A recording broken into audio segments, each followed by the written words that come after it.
How's everybody doing? My name's Mike. We got my dog Roots hanging out on place, and we got Miss Ava hanging out on her place. So let's talk about where your dog should be when you're coming to and from the house. It's very important when you're interacting with your dog. At all times, you're sending a message. So even right now, as I talk to you, I am sending her a message. So I'll make sure I stand with my shoulders straight, make sure I look very confident when I walk around my home, when I'm speaking. That will gain respect of her. I'm also not like bringing myself down to her level all the time.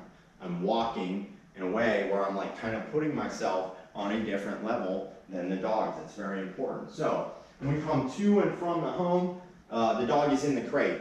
Training is pretty simple. The dog's in 3 places. They're either going to be in the crate, on place, or next to you at heel. So when I'm going to leave, say if I was going to leave right now, hey, say if I was going to leave the house right now, I would put them both in their crates, and then about 10-15 minutes later, I would then walk. I would get all my stuff together, put them in their crates, get all my stuff together. 10-15 minutes later, then I walk out the door. We want to keep the dogs calm before we leave. We don't want to just throw them in the crates before we leave. So 10-15 minutes before you go, they're in the crate before you go anywhere. And then when you come home, 10-15 minutes, you do your own thing, you take care of your stuff.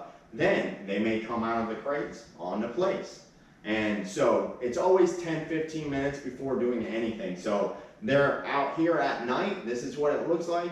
I'm getting ready to go to bed. 10-15 minutes before I'm going to bed, they're going in their crates. So that is what it looks like for everything we do with them. Same thing if I'm going to feed them. We feed them in their crates. They go in the crates. 15 minutes later, the food comes out. I don't start getting the food ready right away. It's 15 minutes later, I start getting the food ready. So every single time they go into their crate, they learn to relax. And what their crate is, we refer to it as a den in training because I want people to think of it as their den. That's what they use in the wild. A den is like an area that, like a little cave, something without a front door. That is the only difference between the crate and what they would use as a den in the wild. So biologically, the dogs are used to having a den. And when the older adult dogs go away, they have the puppies stay in the den so they don't get swooped up by predators, eagles, or anything like that. So it is a biological thing for the dog to go into this small area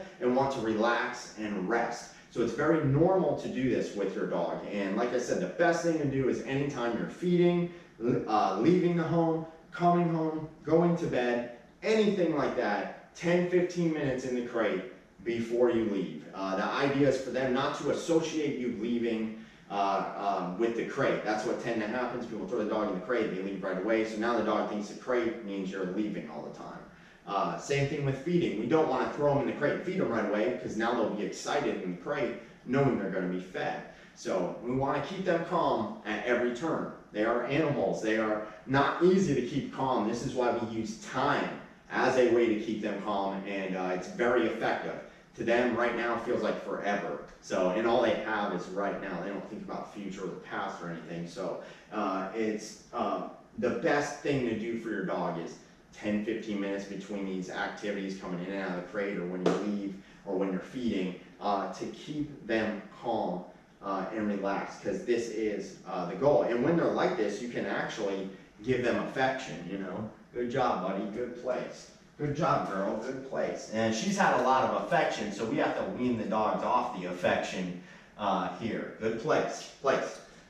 And it's very, we have to really wean them off the affection, teach her how to take affection and not stand up. You know, like it's, for her, it'd be very easy to give affection and then her stand up. My dog, he's not going to stand up. He's very used to it. He's very calm and relaxed. So we want her to imitate him, and then she'll be all right. So again, 10-15 minutes anytime you leave to and from the house, feed the dog, or go to bed or anything like that.